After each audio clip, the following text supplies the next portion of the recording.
Yeah. matter of days. Yeah. So food is shooting up. Of course, someone will have to pay for it because they will pass the cost. Because for them to use electricity or But gas or I whatever. haven't heard them talking about the minimum wage, at least.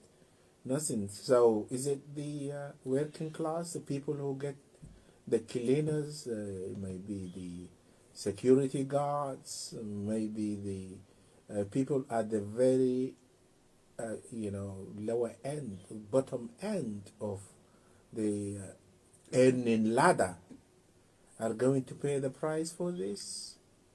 I mean, Because I haven't really heard about any increases in wages, and not even a mention of the minimum and then minimum national wage, national, No. They are not. They're not talking about minimum wage or living wage or anything like that. It's just everything going up. National insurance, but the problem is with the national insurance. Maybe they say, okay, you will earn up to maybe, for instance, I think it's about the threshold. Yeah, the threshold about 12,000 before you start paying national insurance number.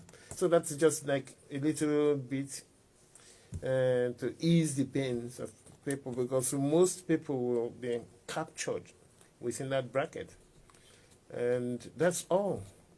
But if you check, yes, my concern is just the energy, like electricity and the gas. I just don't know how. Maybe I don't know. People will.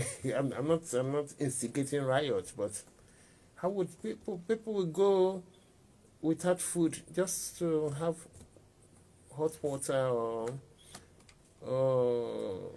gas or what? I just understand if you have children, young children, and you need to keep the place warm. Will you forgo that one, or you forgo feeding them to keep the place warm? That's a very difficult choice to make. As if the weather is colluding into all this. Of course, against us. Now it's nearly mid-April, and the weather is still cold, and you will have to put on the heating. I mean, with this gas going up by 54% or something like that, who would pay for it? I mean, how would you afford it? Which means, hopefully, there won't be any disconnection.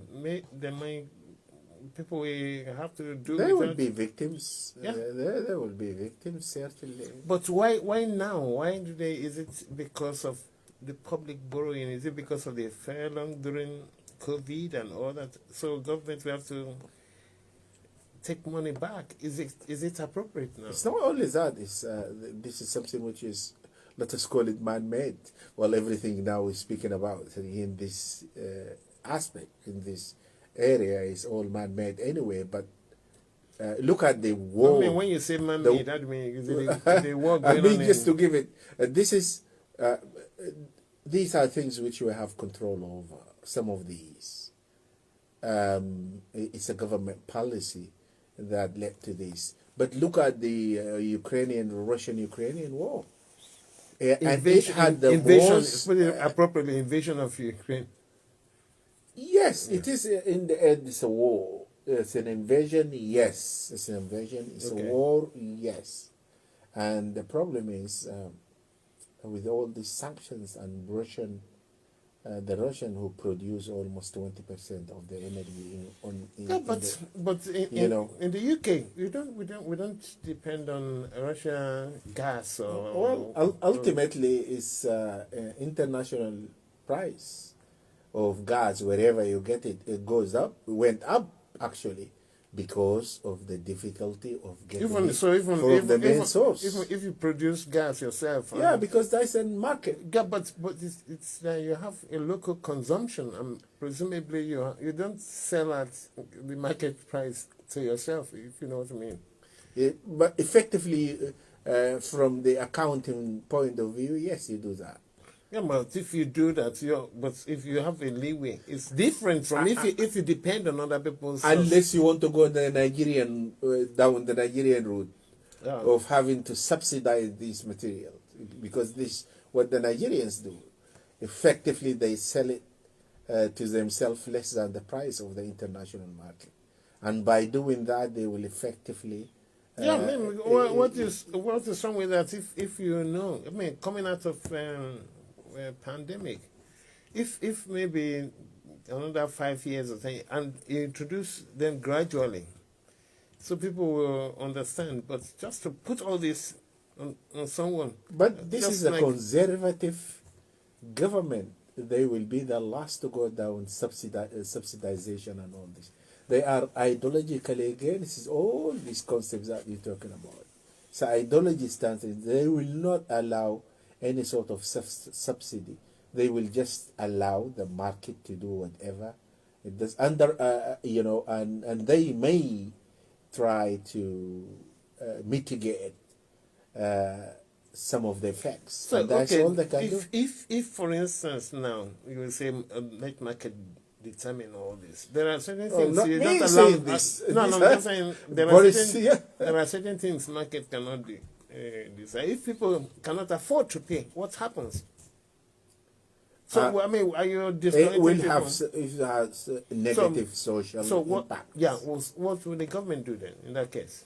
They will have to mitigate the effect. They will have to somehow keep these people, the minimum living. Otherwise, you're going to end up with chaos. Unless poverty is not going to help anyone if you have that.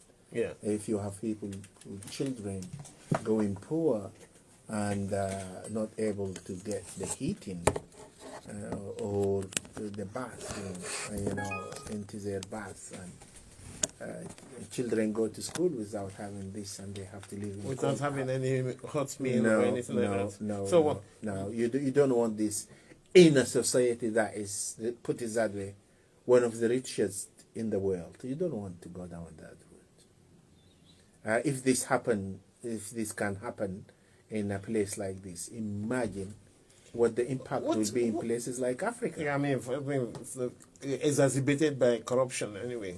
If you include that in African That is also within the African context. man-made. Yeah.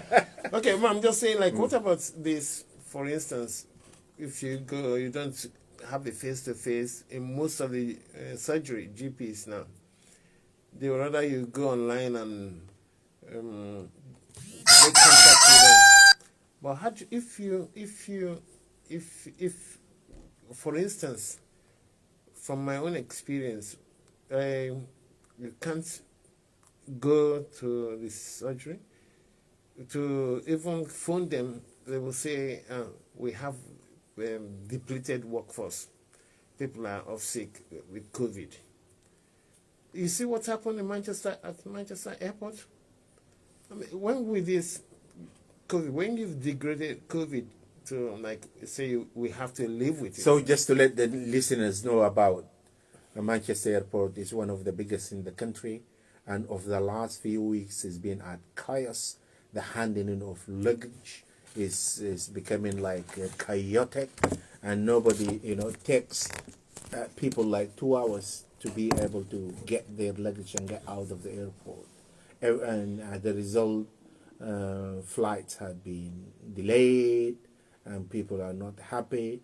So the one of the biggest airports in the country is not able to function as it should be. Yeah, functioning. why? They say because the workforce is depleted. People are off sick because of COVID.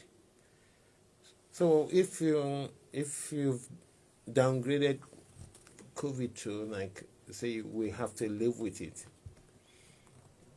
If people are sick, how do you force them to come to work? I mean, all this is affecting cost as well. So, I mean, what do they do? What should people do?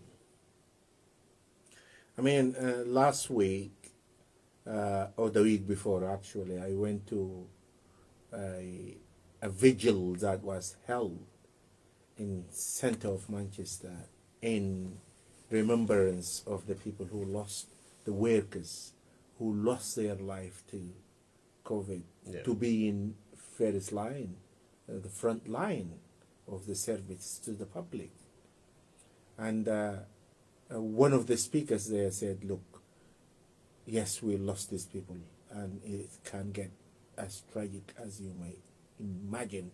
And I met very, very young children who lost their fathers, mothers, very sad, and people, some of them actually were crying. It's a vigil.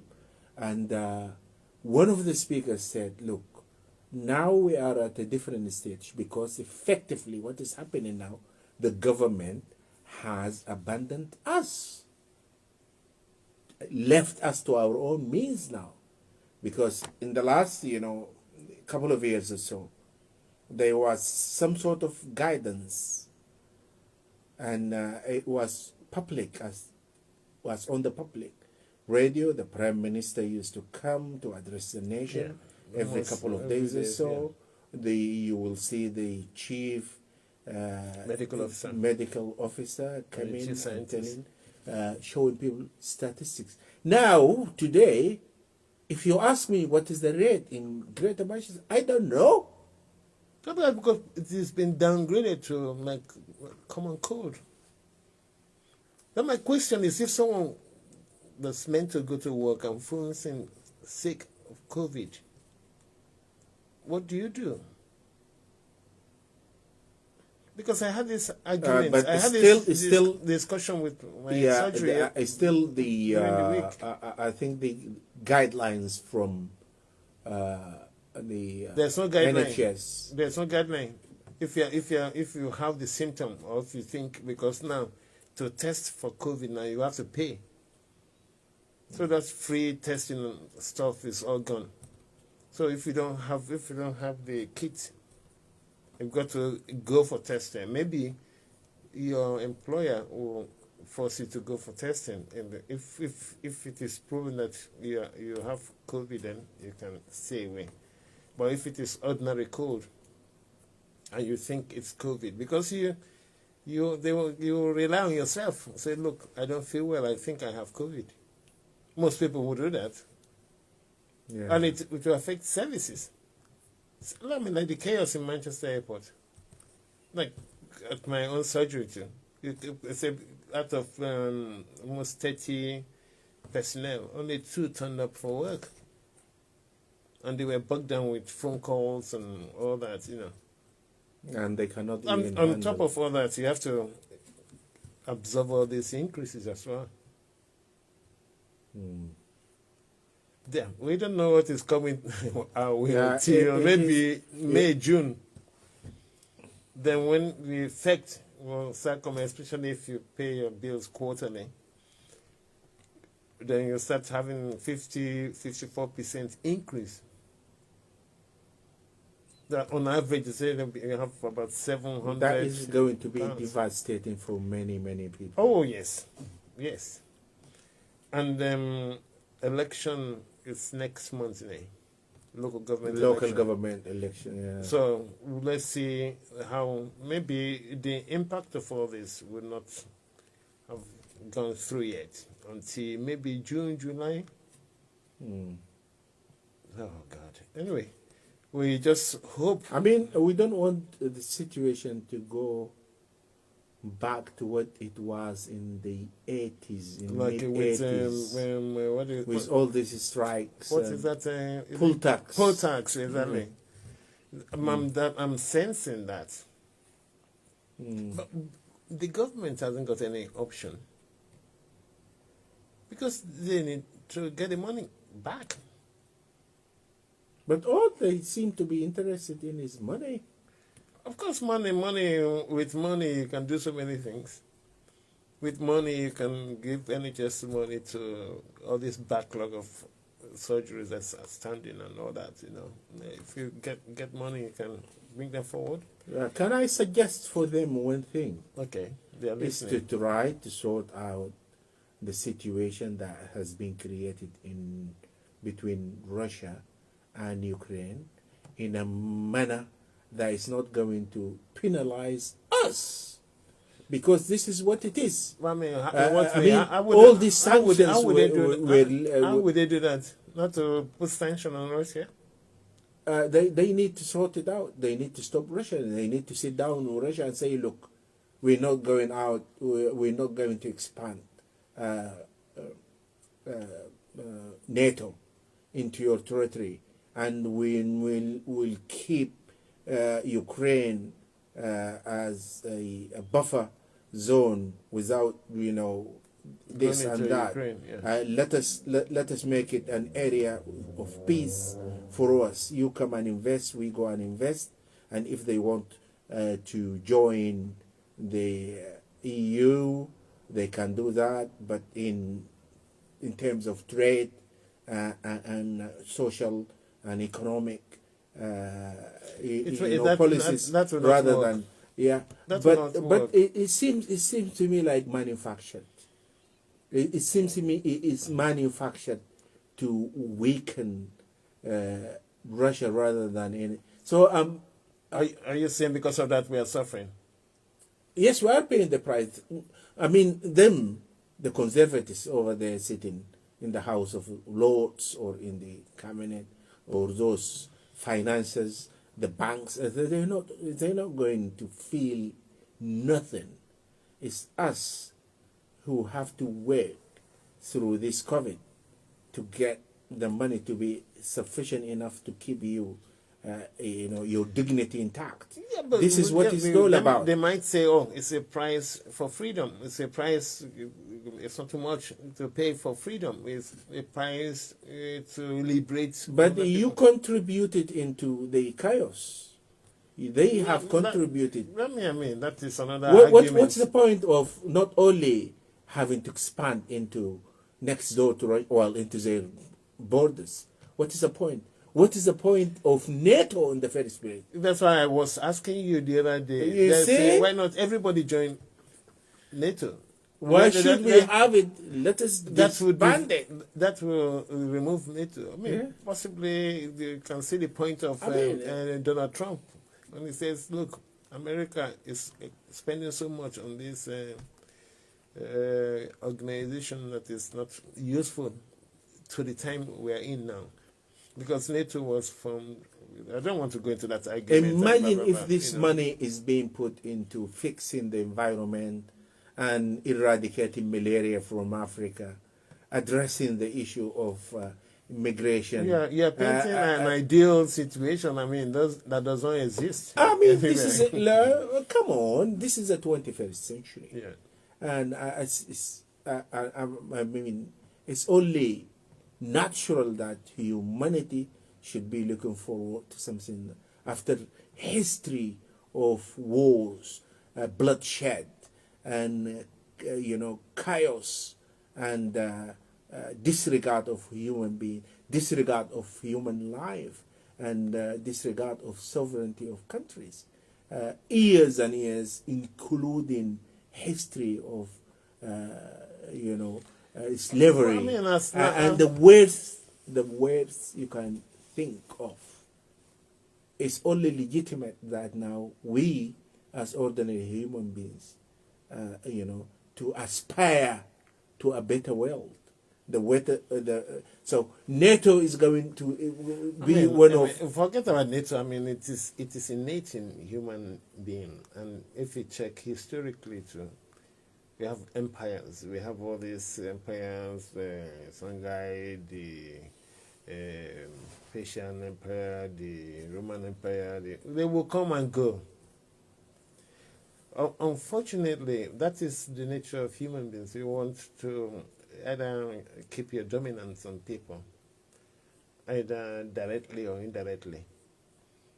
So one want to show their power, and eventually we all die, and everybody will forget about all this nonsense. Moving forward, the morality that we hold now is different.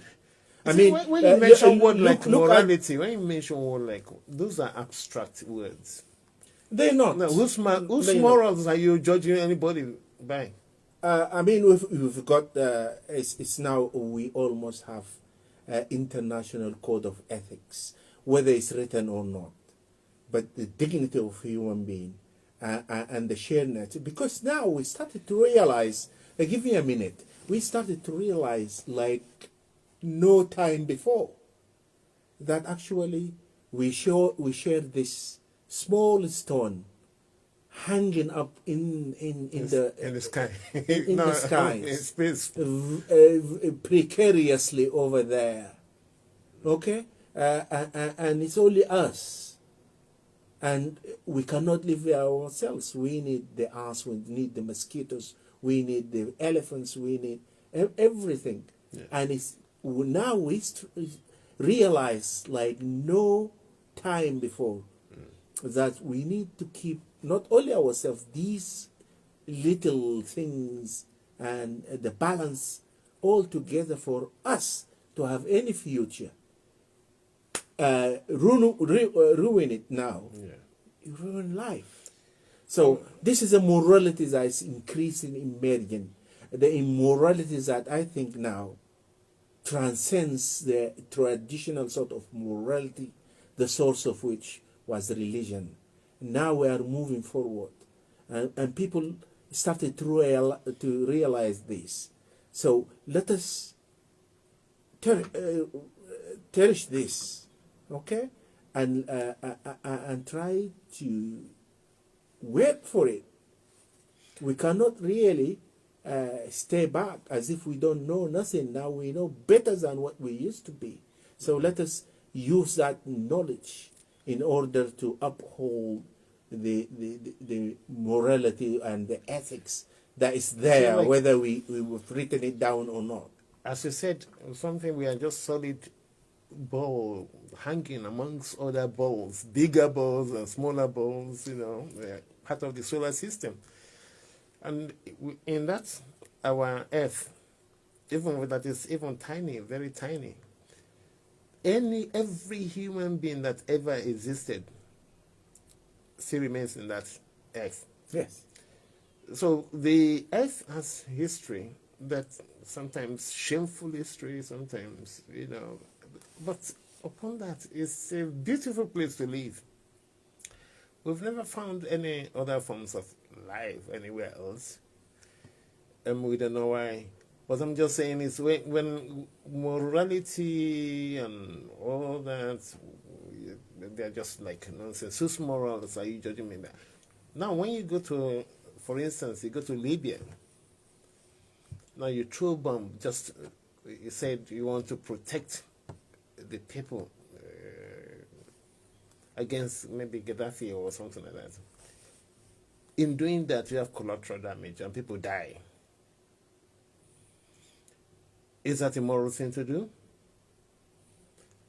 You go to other places. That's what I'm just saying. I was listening to the Human Something Commission in the UN yesterday, where countries were voting to suspend Russia. And some countries abstained and giving good reasons.